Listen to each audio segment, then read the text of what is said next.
Dinamika perekonomian mencakup sektor keuangan dengan sektor real. Perekonomian melibatkan para pelaku ekonomi yang terdiri dari individu dan institusi, baik swasta maupun publik. Lebih lanjut lagi, dalam perekonomian terbuka terdapat interaksi antara pelaku ekonomi dalam suatu negara dengan pelaku ekonomi di negara lain.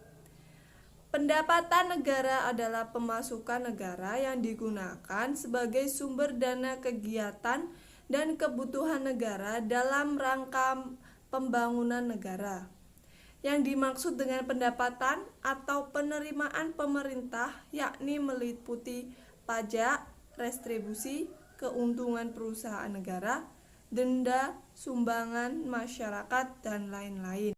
Dalam siklus atau aliran dana, dari sisi pendapatan atau pengeluaran, pemakaian input produksi oleh perusahaan akan mengalirkan pendapatan ke pelaku rumah tangga berupa gaji atau upah, sewa, bunga, dan profit. Kemudian, rumah tangga menggunakan pendapatan tersebut untuk memenuhi kebutuhan barang dan jasanya yang diproduksi oleh perusahaan. Selain melakukan konsumsi barang dan jasa, rumah tangga juga membayar pajak pendapatan kepada pemerintah. Meskipun terdapat di kota sektor antara sektor keuangan dan sektor real pada praktik ekonomi kontemporer, namun keduanya tetap harus memenuhi kondisi keseimbangan, yang dalam teori Keynes dikenal dengan teori keseimbangan umum. Sektor real mencakup pengelolaan hal-hal yang terkait dengan produksi dan distribusi barang dan jasa. Lebih luasnya lagi, sektor real merupakan sektor ekonomi produktif di mana barang dan jasa diproduksi dan diperdagangkan di jalan. Secara real dipengaruhi oleh dua pasar utama, yaitu pasar produk atau input dan pasar barang atau jasa atau output. Pasar faktor produksi melingkupi bahan baku, tenaga kerja, modal, dan sumber daya alam. Sedangkan pasar output menghasilkan barang dan jasa yang akan didistribusikan kepada konsumen, seperti produksi hasil petani, manufaktur, maupun jasa. Output yang diproduksi akan menghasilkan nilai tambah dalam perekonomian yang mencerminkan gross domestic product. Selain itu, sektor real juga mencakup penetapan harga, termasuk harga konsumen, harga faktor produksi, dan upah.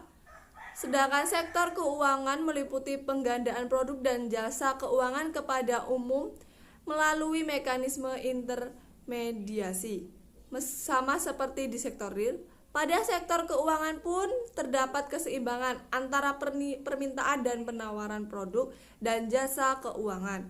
Sektor ini terdiri dari perbankan, asuransi, dan dana pensiun, pasar modal, keuangan mikro, penggadaian, dan sebagainya.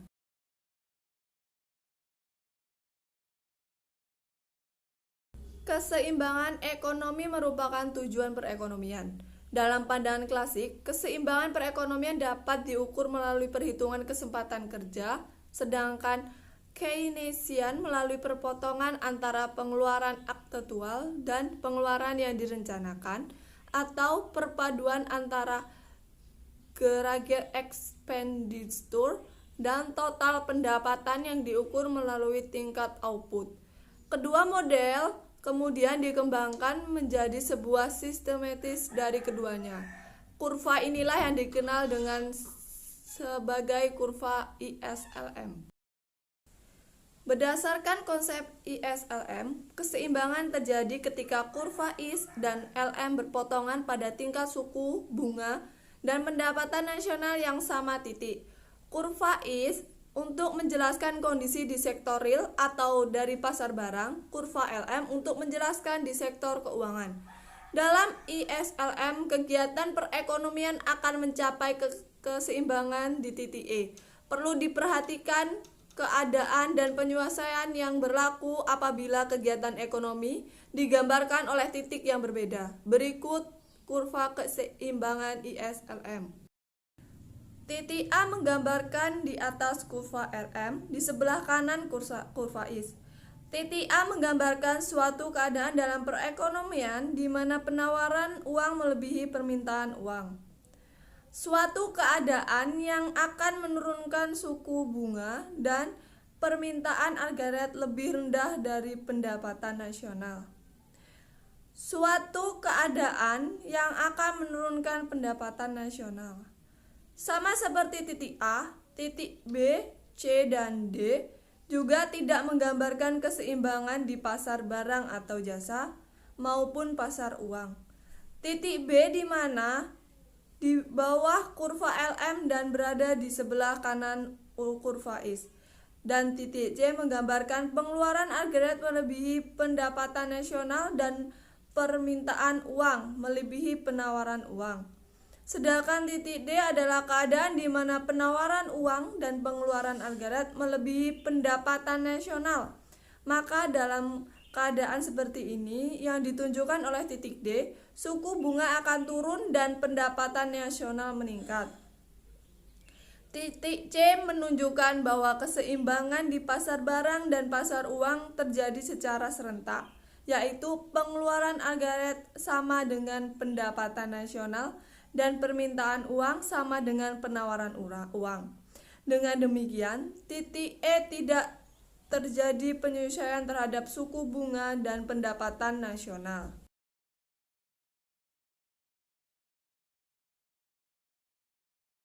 Keseimbangan pasar barang atau kurva IS. Pasar barang adalah pasar di mana semua barang dan jasa yang diproduksi oleh suatu negara dan dalam jangka waktu tertentu. Permintaan dalam pasar barang merupakan agregasi dari semua permintaan akan barang dan jasa di dalam negeri. Sementara yang menjadi penawarannya adalah semua barang dan jasa yang diproduksi dalam negeri. Pasar barang sangat dipengaruhi oleh tingkat suku bunga dan investasi. Hubungan antara suku bunga investasi dan keseimbangan pendapatan nasional. Ketika suku bunga tinggi, tingkat investasi rendah. Sebaliknya, pengurangan suku bunga akan meningkatkan investasi. Perubahan tingkat suku bunga akan mempengaruhi perubahan tingkat investasi dan selanjutnya akan mempengaruhi perubahan pengeluaran aggregat sehingga terjadi keseimbangan pendapatan nasional yang baru. Untuk keseimbangan pasar barang dan dalam ekonomi konvensional, pasar barang ditulis juga sebagai sektor real. Dalam ekonomi makro, pasar barang menggambarkan kondisi perekonomian dipandang dari sisi permintaan dan penawaran barang dan jasa. Stabilitas ekonomi makro dilihat dari keseimbangan antara permintaan yang ditunjukkan oleh total pengeluaran dan penawaran yang ditunjukkan oleh kemampuan perekonomian menghasilkan barang dan jasa terjadi di pasar tersebut.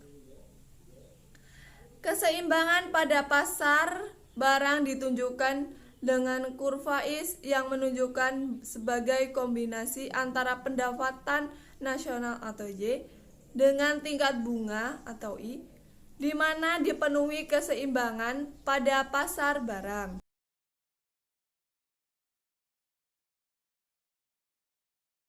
Keseimbangan pasar uang atau kurva LM. Permintaan uang dalam ekonomi Islam berhubungan dengan tingkat pendapatan. Besarnya persediaan uang tunai akan berhubungan dengan pendapatan dan frekuensi pengeluaran.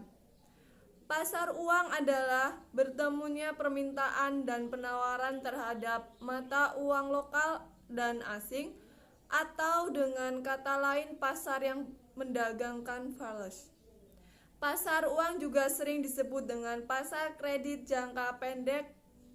Keseimbangan pasar uang yaitu keseimbangan antara permintaan uang dan penawaran uang.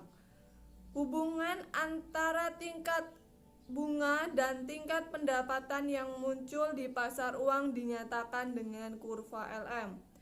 Keseimbangan pasar uang ditunjukkan dengan fungsi LM yang menunjukkan hubungan antara tingkat pendapatan nasional atau Y dan tingkat bunga yaitu I. Keseimbangan pasar uang dapat tercapai jika nilai permintaan uang atau MD sama dengan nilai penawaran uang atau MS. Penawaran uang adalah ditentukan oleh pemerintah atau dinyatakan tetap. Menurut McQueen, perubahan pendapatan akan dipengaruhi permintaan akan uang. Apabila pendapatan naik, maka expenditure akan mengalami kenaikan, sehingga masyarakat banyak melakukan transaksi yang menggunakan uang. Sehingga kenaikan pendapatan akan mengakibatkan kenaikan permintaan akan uang.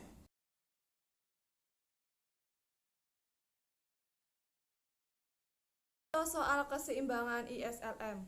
Dalam perekonomian terdapat persamaan yang A misalnya C sama dengan 100 ditambah 0,75Y, I sama dengan 60 dikurang 200R, maka kurva is yaitu Y sama dengan C ditambah I sama dengan 100 ditambah 0,75Y ditambah 60 dikurang 200R, 0,2Y sama dengan 160 dikurang 200R, Y sama dengan 640 dikurang 800R.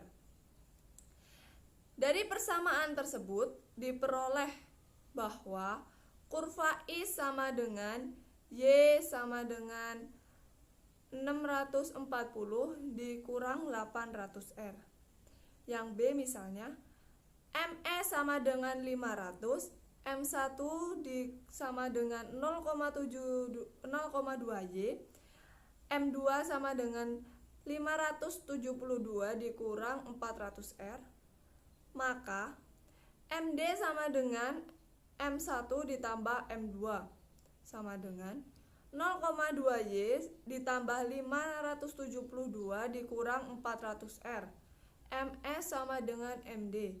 0,2Y sama dengan min 72 ditambah 400R. Y sama dengan 360 ditambah 2000R.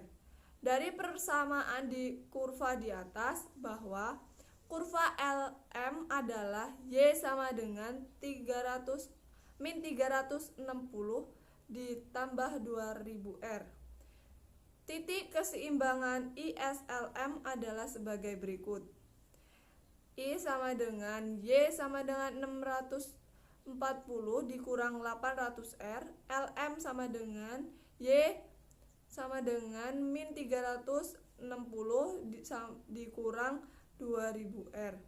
0 sama dengan 1000 dikurang 2800R. 2800R sama dengan 1000. RE sama dengan 0,38 atau 38%. Y sama dengan 640 dikurang 800 buka kurung 0,38 tutup kurung. Y sama dengan 640 dikurang 304. Y sama dengan 336. Jadi pendapatan nasional YE sebesar 336 dan tingkat bunga keseimbangan atau RE sebesar 38%. Merupakan pendapatan nasional dan tingkat bunga yang menjamin keseimbangan baik di pasar barang dan di pasar uang. Demikian penjelasan dari saya akhiri. Wassalamualaikum. Terima kasih.